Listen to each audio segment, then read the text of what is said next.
আসসালামু আলাইকুম ওয়া রাহমাতুল্লাহি ওয়া বারাকাতুহু। প্রিয় দিনী ভাই ও বোনেরা, আজকে আমরা ইতিপূর্বে সপ্তম পর্ব বা ক্লাস শেষ করেছি। এর ভিতরে আমরা 12তম মাখরাজ পর্যন্ত শেষ করেছি। আজকে আমরা 8ম নম্বর ক্লাস বা পর্ব দিয়ে শুরু করব। আর এই ক্ষেত্রে আমরা 13 নম্বর মাখরাজ থেকে আমরা শেষ পর্যন্ত চেষ্টা করব ইনশাআল্লাহ। 13 নম্বর মাখরাজ, জিহবার আগা, সামনের উপরের দুই দাঁতের আগার সঙ্গে লাগাইয়া। জিহবার আগা অর্থাৎ আমাদের জিহবার আগা এটা, সামনের উপরে দুই দাঁতের আগা, উপরের দাঁত আর নিচের দাঁত। জিহ্বার আগাটা এই সামনের উপরে দুই দাঁতের আগার সঙ্গে লাগবে, ঠিক আছে? এইখান থেকে আমাদের উচ্চারণ করতে হবে। যেমন জ, জ, জ, জাল, জাল, জাল, সা, সা, সা। এইভাবে চেষ্টা করবেন হরফগুলি সহি শুদ্ধ করে বাংলা উচ্চারণের সাথে মিল করে চেষ্টা করবেন, যাতে এই হরফের সঠিক মান যেন সঠিক উচ্চারণটা আমরা বের করতে পারি। এইভাবে বারবার চেষ্টার মাধ্যমে, বারবার পড়াইবার মাধ্যমে ইনশাআল্লাহ আমরা সহজ করে নিতে পারি। এবার আসি আমরা 14 নম্বর মাখরাজ। 14 নম্বর মাখরাজ থেকে একটি হরফ, আর তা হচ্ছে ফা। এর বাংলা কথা হচ্ছে যেমন নিচের ঠোঁটের পেট। আমাদের দুইটা ঠোঁট, তার মধ্যে উপরে একটা নিচে একটা, নিচের ঠোঁটের পেট উপরের দুই দাঁতের আগার সঙ্গে লাগাইয়া। এই নিচের ঠোঁটের পেটটা এই উপরের এই দুই দাঁতের আগার সঙ্গে লাগাইতে হবে এই অংশ। যেমন 14 নম্বর মাখরাজ, নিচের ঠোঁটের পেট সামনের উপরে দুই দাঁতের আগার সঙ্গে লাগাইয়া উচ্চারিত হয় যথা ফা, ফা, ফা।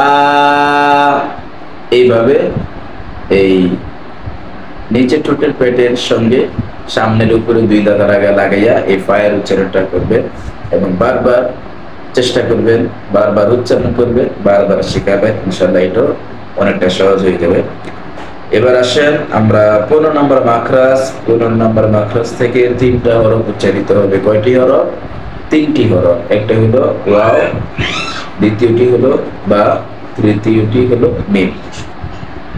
তবে এই 3টা হরফ মাখরাজ হলো 15 নাম্বার। তাহলে এই 3টা হরফ মানে 3 অবস্থায় উচ্চারিত হবে। প্রতিটা হরফে 2 ঠোঁট হইতে উচ্চারিত হবে। প্রত্যেকটা হরফে 2 ঠোঁট থেকে উচ্চারণ হবে। তবে এই 2 ঠোঁটের 3টা অবস্থা থাকবে। 3 অবস্থায় থেকে 3টা হরফের উচ্চারণ। যেমন প্রথমে আছে ওয়াও, ওয়াও উচ্চারিত হবে 2 ঠোঁট গোল করিয়া। 2 ঠোঁট গোল করে এই ওয়া এর উচ্চারণ হয়। যেমন ওয়াও, ওয়াও, ওয়াও। এরপরে আছে বা, বা হবে 2 ঠোঁটের ভিজা অংশ থেকে। আমরা যে ঠোঁটটা বন্ধ করে যেটা দেখা যাচ্ছে এটা কিন্তু ভিজা অংশ নয়, যেটা বন্ধ দেখা যায় না সেটা হচ্ছে ভিজা অংশ। এই ভিজা অংশ থেকে এই বা এর উচ্চারণ। যেমন বা, বা, বা, এই নিয়মে উচ্চারণ করবেন। 3 নম্বর রয়েছে মিম। মিম হচ্ছে 2 ঠোঁটের শুকনো অংশ থেকে, অর্থাৎ বন্ধ করার পর যে অংশটুকু দেখতে পেয়েছেন বাইরে থেকে, সেটা হচ্ছে শুকনো অংশ। এই শুকনো অংশ থেকে মিমের উচ্চারণ। যেমন মিম মিম মিম। এই নিয়মে ওয়াও বা মিম ইনশাআল্লাহ চেষ্টা করে যাবেন যতটুকু সম্ভব। এবার আসেন 16 নম্বর মাখরাজ। 16 নম্বর মাখরাজ থেকে কোনো হরফ না, এটা হলো আমরা যে আলিফ থেকে ইয়া পর্যন্ত হরফগুলি পড়বো, এই হরফগুলি টেনে পড়ার ধরন, এটাকে বলা হয় আরবিতে মদ, অর্থাৎ মদের হরফ পড়া যায়। তো এটা হচ্ছে আমরা জেনে নেই মদের হরফ তিনটা, যেমন আলিফ ওয়াও ইয়া, আলিফ ওয়াও ইয়া, এই তিনটা হলো মদের হরফ। তো এই তিনটা শব্দের সাথে থাকলেই, কোন পাশে থাকলে মদ হবে, এটা ইনশাল্লাহ আমরা পরবর্তীতে দেখে দেখে শিখতে পারবো। তবে এখন কথা হলো আমরা এই মদের হরফ পড়া যায় 16 নম্বর মাখরাজ থেকে। আর এটার বাংলা কথা হলো মুখের খালি জায়গা হইতে মদের হরফ পড়া যায়, মুখের খালি জায়গা হতে মদের হরফ পড়া যায়। যেমন বা, যে কোনো হরফের সঙ্গে এই মদের হরফগুলি যুক্ত করা যায়, যুক্ত হবে ইনশাআল্লাহ, তখনই মদ হবে অবস্থা এটা জানা যাবে। আমরা একটা উচ্চারণটা বুঝাইবার জন্য একটা হরফ নিয়ে নিলাম, যেমন বা, তা, সা, যে কোনো একটি হরফ হলেই চলে, বা দিয়ে শুরু করছি আর কি। বা বা বা, বি বি বি, বু বু বু। এই যে আমি জবর উচ্চারণ বা বলে জবর উচ্চারণ করেছি, বি বলে জেরের উচ্চারণ করেছি, বু বলে পেশের উচ্চারণ করছি।